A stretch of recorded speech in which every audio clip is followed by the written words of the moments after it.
We're going to add that. We're going to remove. Oh, there we go. Let's comb the hair. Here we go. Hair and makeup. It's so funny. Donna Drake Studio came up. Oh, and then hair and makeup. There's so many things going on here. All right, let's kill the music. Let's kill the music. Let's twirl around. Here we are. It is 1 o'clock. It is Tomato Talk time. That's right. Top of mind, advancing through opportunities. Still don't like the way that sounds, though, right? Advancement through opportunities. What did I write there? Advancement. It said that. Top of mind, advancement through obstacles. Oh, I got the wrong one up there. That's not good. Oh, that's really not good. Oh, we got to fix that. We got to fix that whole thing there. Geez, I didn't even take note of that. Edit audience. Let's bring everybody on. We're public. We're good. Look at that. Advancement through obstacles. How about advancing through opportunities? I think that's actually a cooler thing. Advancing through opportunities. You know what one of the craziest opportunities they are? There we go. We're back. Okay, where we got? Got 2 minutes in. All right, so we got 28 minutes, 27 minutes, and 42 seconds as I see on the clock over here. Also want to move the clock. You know what? Let's take advantage of this whole thing here today. Let's go do what we need to do. But I just got introduced to someone that was really cool, and you're going to meet that person over the next week or so, and that'll be fun. Then also, let's go here. Maybe we got here. Oh, there's a clock. There we go. I got a clock. Welcome to Focus Sessions. That's a little too much, but you're going to meet this person, and it will. How is that not right there? That should be a clock, right? It means a clock. We turn on the clock. Get started. 30 minutes. Oh, there we go. Ah, neat. I like that. We got a little clock. Now the clock is on the left side. Now I can see it on the screen. That's cool. Cool. Yeah, this is what I'm looking at, by the way. The screen, right? That's the screen. And it's you looking at me looking at you. It's like a mirror on the whole thing. So, and if I see your comments, it's below the clock. Now it's below the clock. That's not good, but I got the clock there. As opposed to the little one all the way on the left side, the little red dot over there. And when I mentioned about notes, that's the notes you keep behind the screen. Strategies of success. All right, anyhow. so you're going to meet a whole bunch of people as we are moving forward. So the big events that are coming up, you know what? I could tell you about all these big events that are coming up, but that's not even the point. It really isn't. You're not talking about, the racetrack, not street, the car racing, the drag racing. Phenomenal. Very exciting. But that's not really it. Port Jeff just got notified by Kevin Wood, that the Port Jeff Hill Climb is going to take place. I believe that's September 26th on that one. I believe that would be the date. You'll get more information on it. But that's exciting. Historic in Port Jefferson. They go racing up the hill over by Danford's. Cars, beautiful cars, historic cars, new cars, old cars. That's right. If he's back out there again, which I imagine he will be, the number 8, the Beast, will be there. Phenomenal story. Won the 1909 and 1910 Vanderbilt Motor Cup races. What does that mean to you? It means an awful lot to you if you've driven on the Vanderbilt Motor Parkway. You're driving on the pathway, at least. It wasn't paved like it is today. That car raced on in 1909, 1910. That car also participated in the first Indianapolis 500 race, early 1900s, 1909. I think that was 1906. 1906, 1907, first Indianapolis 500-mile race with a car that didn't hold just one person, but it held two people. Why did it hold two people? You might ask that question. Is because one of those persons was doing double duty. They were the mechanic. Okay. They were the mechanic. Remember, we raced Motor Parkway. It was a one-way race. Indianapolis Speedway was round in circles. I don't know. They did have pit stops there, but still, you raced with your mechanic. But that person also was the one who was the rear view mirror. There was no rear view mirrors. It was a person saying when it was clear or not clear for them to pass somebody, go around somebody. There was no spotters up on top of the roof. There was none of that. And someone came up with the rear view mirror and wound up winning the race that year. And then the question is, did what they do was legal or not legal? I'm way off course over here. But maybe not. Let's tie it in with that one. They pushed the envelope. They did something a little bit different. They advanced. Knew I'd figure it out. They advanced through that opportunity of dropping a driver, which means you didn't have to carry the weight of that person. 150 pounds, who knows? I don't really know. But you didn't have that extra 150 pounds of that in that car to carry. Had a big mirror. Probably broke a rule. I think it really did become a car. I know if you were one of the other drivers, you'd say, oh my gosh, that's illegal. It's a rule change. Wasn't in the rules that you had this mirror, this new piece of equipment. Remember a mirror being a newfangled piece of equipment. What a crazy thing. And we get cars passing inspection, all kinds of stuff. But what was the big outcome of all this stuff? What was the big takeaway of all these things? How is it that Racetrack Not Street operates? A good portion of that has to do with the affiliation over there with Long Island Needs a Drag Strip.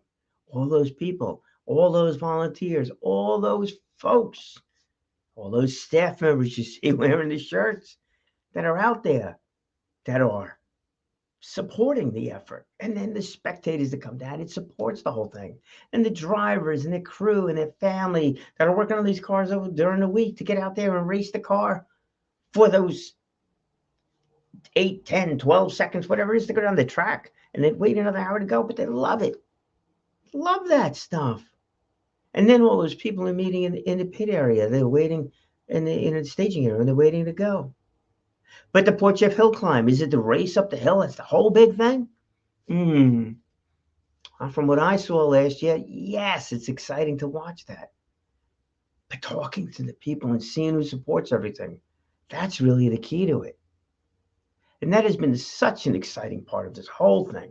The whole thing. When it came to all the folks that I've run across. And I'm going to equate this to you because you have the same opportunities with everything that you do. Same opportunities to advance through. Why? Because if they see your excitement about things that you are doing, people want to be affiliated with that. I know there's so much crap going on in the news. It's so negative, whatever. Yeah, some people gravitate toward that. It's crazy. Yeah, I get it too. The story in the newspaper, if it bleeds, it leads. Terrible. And so many other places. It's just like, it's a negative. You know what?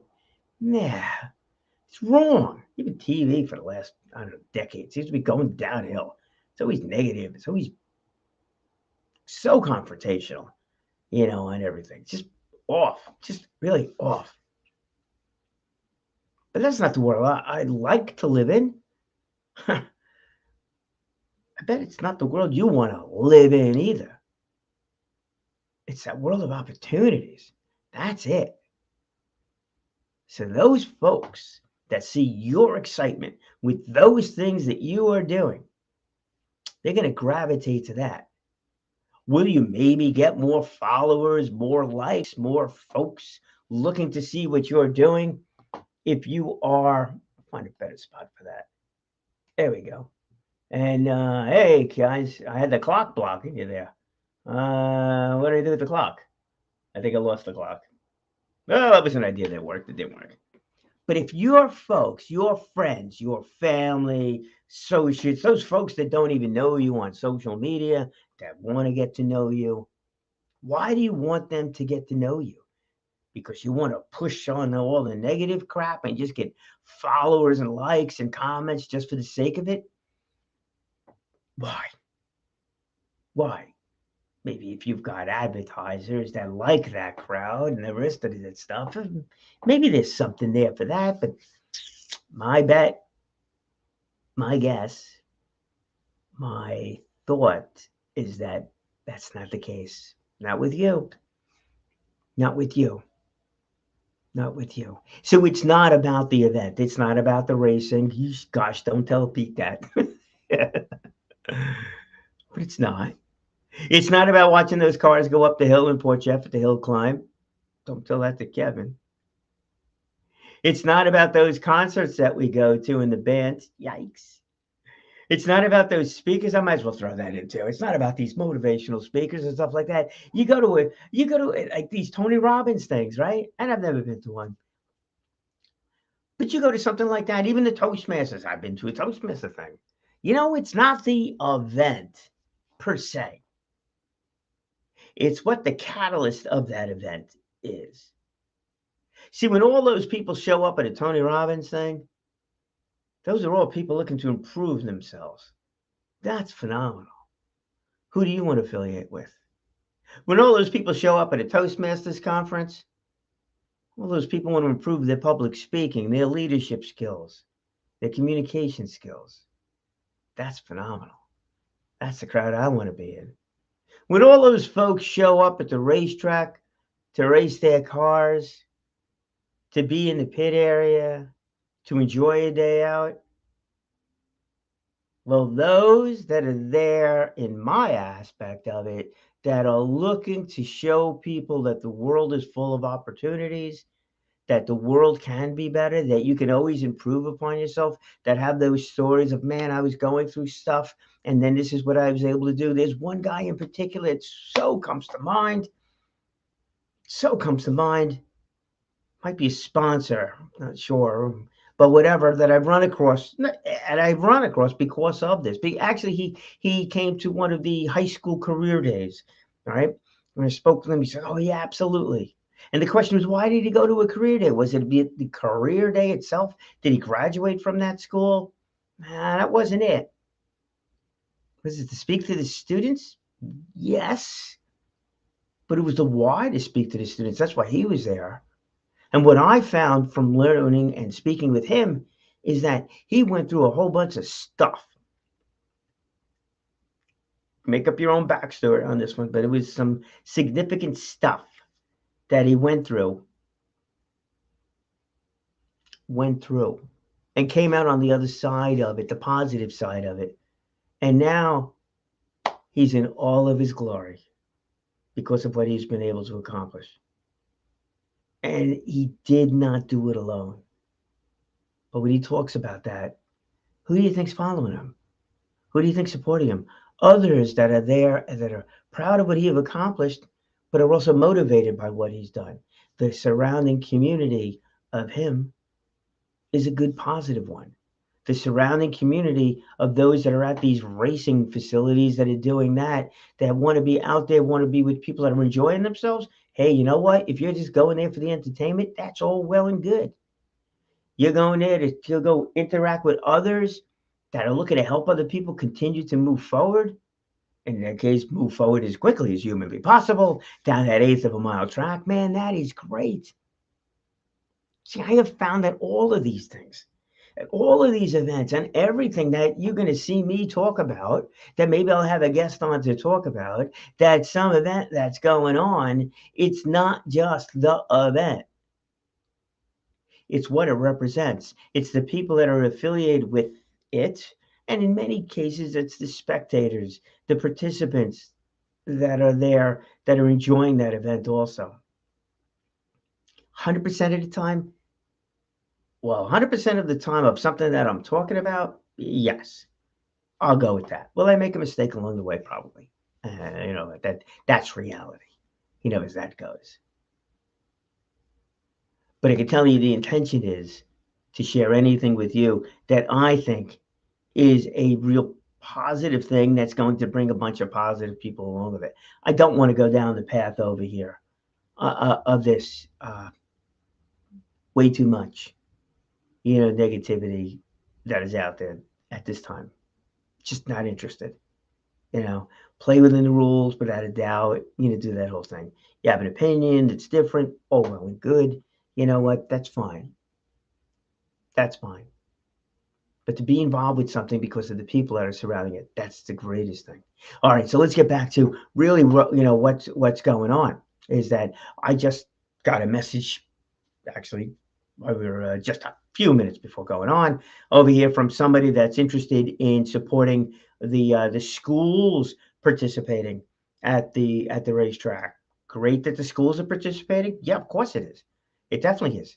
Why is that? Why? Because that means that if the school participates with a car they built and they have a program, it's a STEM program too, not just an automotive program, man. Now all of a sudden we got students that are involved in building something that's going to be fun to race, but it's not the fun to race. That's the story. The story is what the students learn while building these cars. That's the Oceanside High School. They built a car, built a boat. I'll say this time and time again. What did those students learn? Well, they learned how to build a boat. Okay, that's one sentence. They learned how to build a car. Okay, that's another sentence. In fact, John, who's the one who's leading the charge over there, one of the instructors, has already bought another car that they're going to work on. And he's going to put a blower in and all kinds of stuff. The guy's enthusiastic. You thought I was going to say nuts, did you? I thought I was going to say nuts. I didn't. I'm going to tell you he's enthusiastic. Is he enthusiastic about building that car? Yeah, of course he is. Otherwise, he wouldn't be doing it. But he's dedicated to putting the smiles on those students' faces as they continue to learn these things and learn what it is that they want to do and want to continue doing for their careers.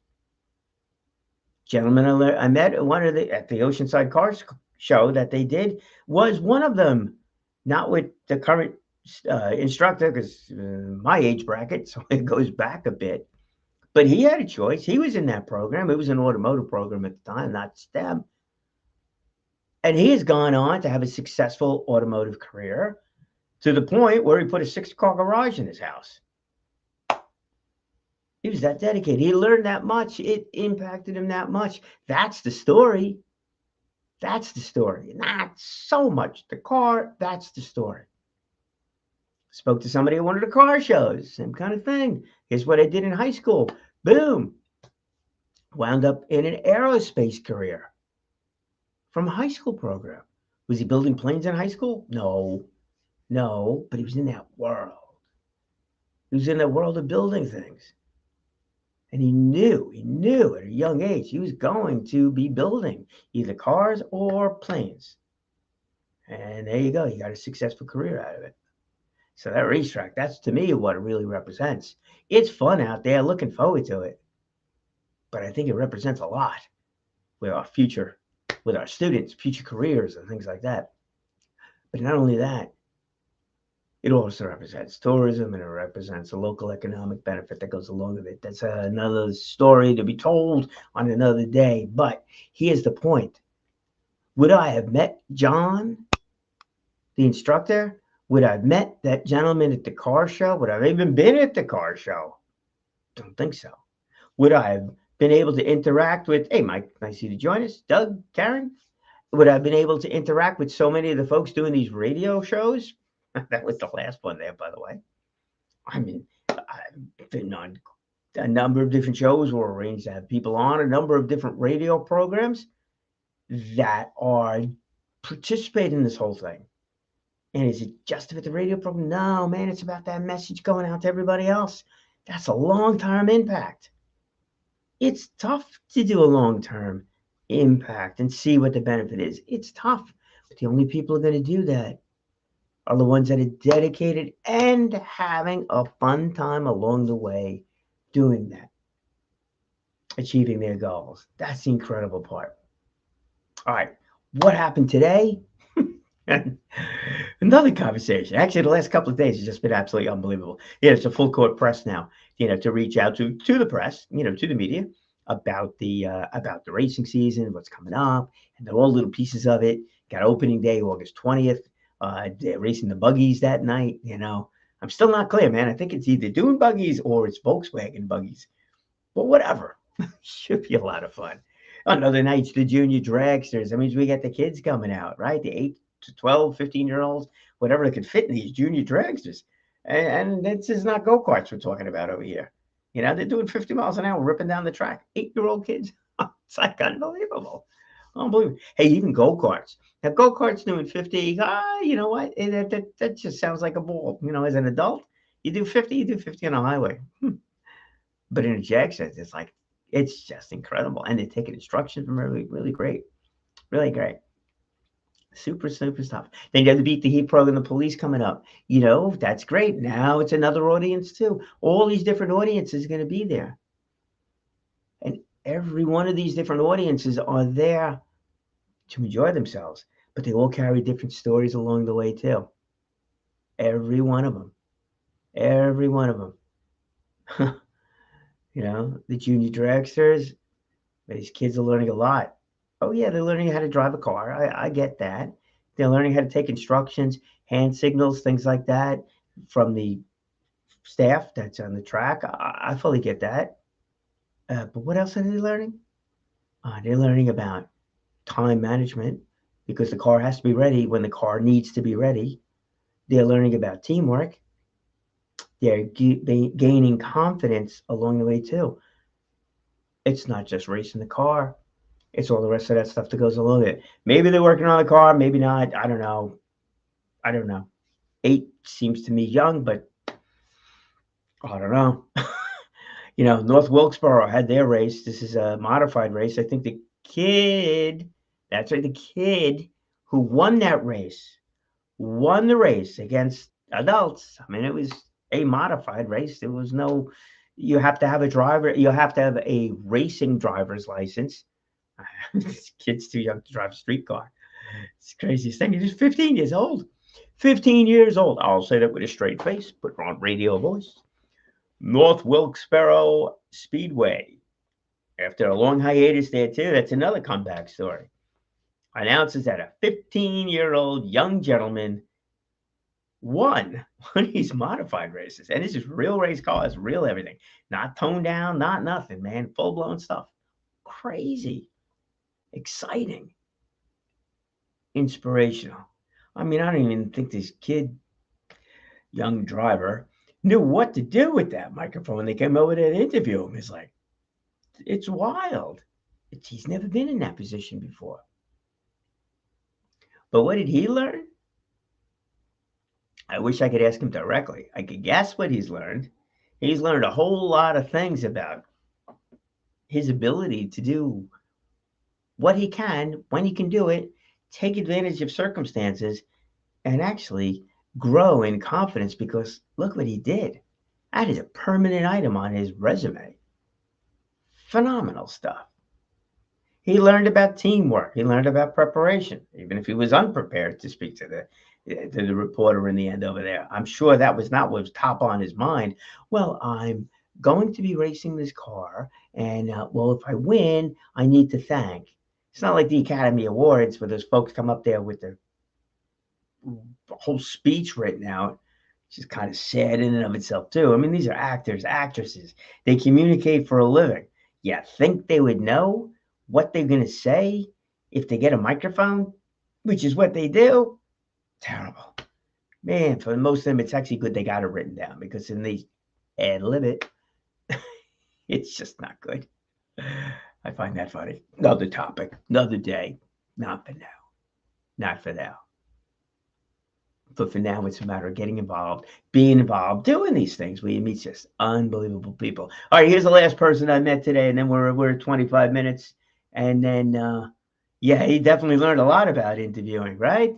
And he's going to take a look back at that thing, and that'll be the permanent part of it. Being prepared, maybe Maybe he should have been a Boy Scout. Yeah, always be prepared. Always be prepared for everything. I don't know, Doug. That's a little challenging to always be prepared for everything, but we can be prepared for a lot of things. You know, and sometimes we need to come up with a less than desired outcome. My guess is that interview was probably a less than desired outcome, but winning the race was a most desired outcome. What do we learn from those mistakes? Quite a bit. Who do we need to be around? I'll tell you again, with being around with the right people. We need to get feedback, real, honest to goodness feedback from a whole bunch of people that really care about our success, not care about us being safe, but care about us in our goals to see success, whatever that may be. All those people are surrounding it. All right, last column over here is going to be the person I met today. This guy, I'm not even going to tell you his name, but he'll be singing the national anthem out there. All well and good at the racetrack opening day, and it'll be on the 20th. That should be at about 3:45 will be the ceremonies. 3:30, 3:45, depending upon exactly who's there, who shows, whatever, as that goes, and how much time needs to be allotted to that. So it'll be driver's meeting, roughly 3:30. If you are a driver, you're going to be there earlier anyhow because you got to go to tech inspection, so be there. But and have open a driver's meeting 3:30. That's gonna be right at the starting area. Then 3:45 is gonna be opening ceremony, probably right at the starting area, and then racing begins 4:00, and then it'll go till 9:30, which is really exciting. 5.5 hours of microphone time. That should be cool. Anyhow. That definitely be a lot. So the gentleman I spoke to, he's going to be singing the national anthem. Oh, well and good. So I got a phone call from one of the folks at Long Island Needs a Director. Say, hey, how would you like to speak to this guy? He's going to be singing the national anthem. Maybe you get an interview him. Fantastic. I'm like, why did they interview him here? If we're going to start having people on over here to talk about what this whole thing means, why not have him on over there? It's going to open up opening day. Might as well open up this. So tag. When I spoke to him, I told him about it. He goes, absolutely. Absolutely. He lives in the absolutely world. He was given an opportunity to raise money for one of the dog rescue groups. He sings, got band, gets on a comedy stage, does that, does everything. And he just goes. And I'm thinking, wow. I'm so glad I met him. I'm glad you're going to meet him. Why? Because it's a world of opportunities. The world is just there, waiting to go, waiting for you to go, waiting for you to go and do. Just keep going and doing. You got to affiliate yourself with the right people. Be involved with the right events. You don't have to be running the events. You just have to be involved with them in some respect. Because then you're going to get these phone calls out of the blue by this guy. Well, by Donna. And by Long Island Needs a Director. And then this guy, hey, can you do me a favor? Do you a favor? Hey. That's not a favor. That's another person, as you are, as so many people are. That is another person out there that is helping me achieve my goals of success, especially as it pertains, to this, is sharing that message. Yeah, we're all going to go through stuff. We all have challenges. We all have this, that, and the other thing. So what do we do with it? What do we do? What do we do?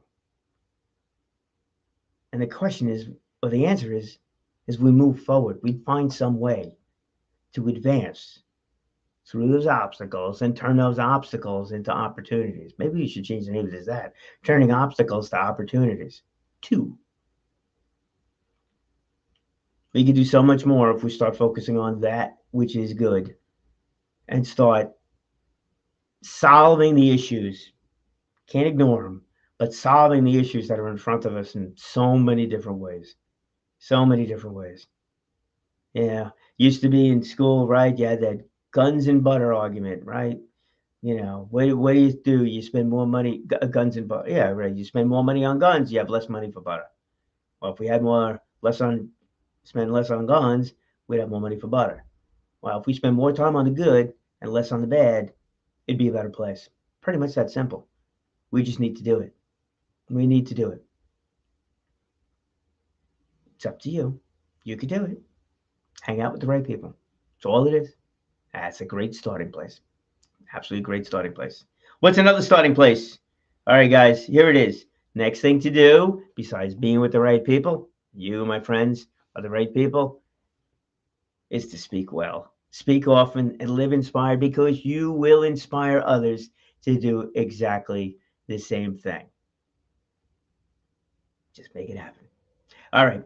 Everybody, have a great day. We'll be back tomorrow. Yeah, Doug, vintage cars. I just saw that note there. That hill climb thing is just absolutely incredible. Really is. The age of some of the cars, really amazing. Even the racetrack too. The age of some of the cars, really amazing.